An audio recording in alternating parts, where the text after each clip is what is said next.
Hello, listeners. This talk came about by a reflective question asked by a very good friend of mine about how did we become so broken? I reflected on her question, and this is what I've come out with. There is a Japanese art called kintsugi. Literally, according to Google, kin means golden and sugi is repair. Kintsugi, I quote from Google, is the process of repairing ceramics traditionally with lacquer gold, leaving a gold seal where the cracks were. The spiritual meaning is about the forgiveness of self and accepting the cracks and learning to love yourself holistically along with your broken parts. I think this art in itself is beautiful and very representative of holistic healing. When you look at the art of kintsugi and see the broken ceramics repaired, they are now unique and beautiful, as there can never be another item that will look identical in the way that it has been repaired, and it can even be more beautiful and special than before it was broken, because it has now become interesting and has a history in its repair. It becomes a curation of something else that has now become an art piece that embodies a different element of beauty and creativity. I guess it's a question of perspective again, isn't it? But is it?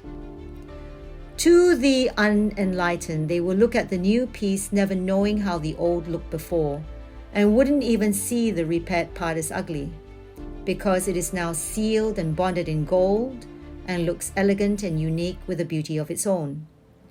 Its scars or broken bits now becoming its glory.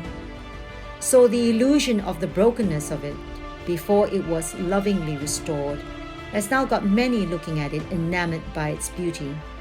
Some thinking that it was meant to be created this way to gain interest, and may not even know that it was totally in pieces before. Likewise, that's how I saw all my challenges and traumas of my past, as I've become thankful to them for recreating me so that I'm now unique and special too, in being just me. I was in pieces before I put myself together through the different techniques that I have used for my healing journey, and now that I am whole, I have embraced all my emotional scars as I now embody a sense of self and wisdom that I would have never known had I not been put by my friend as broken. However, surprisingly, I would have never thought of myself that way, nor had I ever said that word about myself to anyone. So as I reflected on what she asked me, I became intrigued in how differing perceptions are held by different people, and how we see ourselves and use words to describe our circumstances, as the choice of words that we use are undoubtedly very important, as how we use words to describe ourselves are ultimately what we feel and then what we create. Our destinies can be written differently once we know how to manifest and to manipulate our circumstances to our benefit. The word manipulation itself normally has with it negative connotations, but it doesn't have to be negative. If we manipulate not to hurt anyone, but to achieve our goals with intention, purpose, and a carefully thought out plan. We could manipulate our paths towards our desires, but in a good way, processing how we can put things in action and put aside things that do not benefit us. And why is that a bad thing is anyone's guess. It's just how social norms understand the word manipulation. Until we put our own spin on it, it doesn't have to be a mean-spirited word.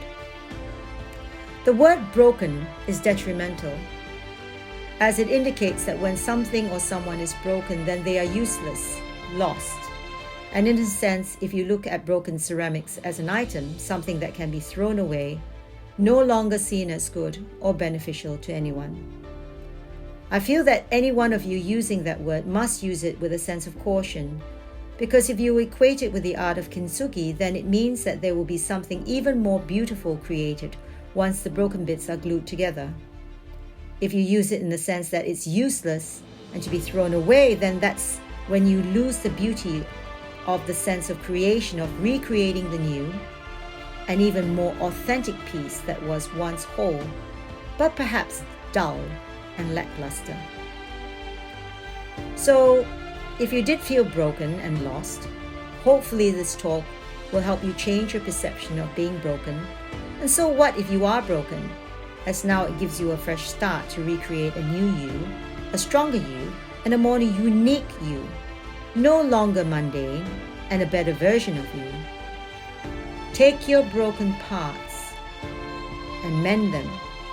But before you can do this, you need to inspect all the broken parts individually to see how you can successfully join them together, and to ensure that the glue that you use is, for the most part, is strong, so that those parts do not and cannot ever separate again. So the assembly is important, and that's how you should look at your innermost belief systems and values, to see how they have evolved and have been working out, how the cracks started to show before you became broken, or did you suddenly crack open, or were you smashed by accident? How, who, and what caused you to become broken? It does take time and effort to piece something together, and people only do it when they realize that what they have is valuable. Are you valuable enough to piece together? You need to make that choice for yourself. I, for one, see myself as immensely valuable. And with me, piecing myself together makes me a stronger focus and example to the people around me.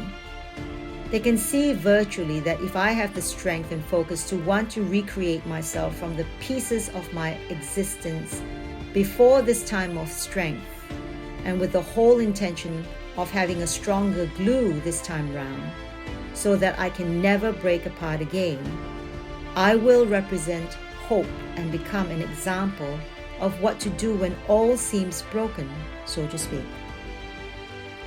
Do you have what it takes to reassemble yourself? Do you think that you feel that you are important enough to strive to want to repair what's broken in your life? The first thing is your belief system. Check it to see if you think that you are worth it. Then, if you do, then take the first step by looking at the various pieces where perhaps there are cracks showing, and perhaps these are the parts of you that need to get stronger so that you don't have to be completely broken if you start now. Don't procrastinate and let these parts of you weaken. Start the repair work on them once you recognize that they won't be able to hold on too much longer. Work within to work outside and find your true beauty. You may not be able to recognize yourself once the work is finalized, but what you will find then is a true work of art, of an incomparable, unquestionable sense of self, and you will see your own true worth and beauty. Learn to look at the perfection of imperfection, and strive always to work on yourself, as you are not lifeless nor soulless, and in that sense you are more than the broken ceramics. You are instead a continuous artwork in progress till the day you leave Earth. And to be truly aware of this and to live in ceaseless work on yourself is the joy and beauty of learning how to embrace life lessons and not to take them as punishments, but lessons towards your growth. Journey far and journey wide, my friends. Know that there is a beginning and an end, and in the middle is the work we do endlessly on ourselves. And getting to know yourself is the best thing ever, as you can then also rely on the only person that you can ever really rely on. And that person is yourself. And the benefit of that is even if everyone gives up on themselves, you can tirelessly work on you and have inner happiness that you deserve. I know there were a lot of metaphors in this talk, but that's how I saw what my friend said. This is my interpretation, and how I presented this talk to you is through my eyes and through my own life lessons and lived experiences. How would you interpret the word broken? Hopefully you can construct your own innate sense of wisdom from this word and work your way through the art of kintsugi towards reconciliation of self. So, my friends, if this message resonated with one or a few of you, I give thanks to the universe. I hope that if it does, please like, subscribe, and share it with your loved ones. Hopefully, we can all create a community of advanced souls who are aiming and striving for a better life and world where we can all be unique and share our gifts with each other as we help each other journey through life. Thank you for listening, and here's towards your success, towards inner happiness.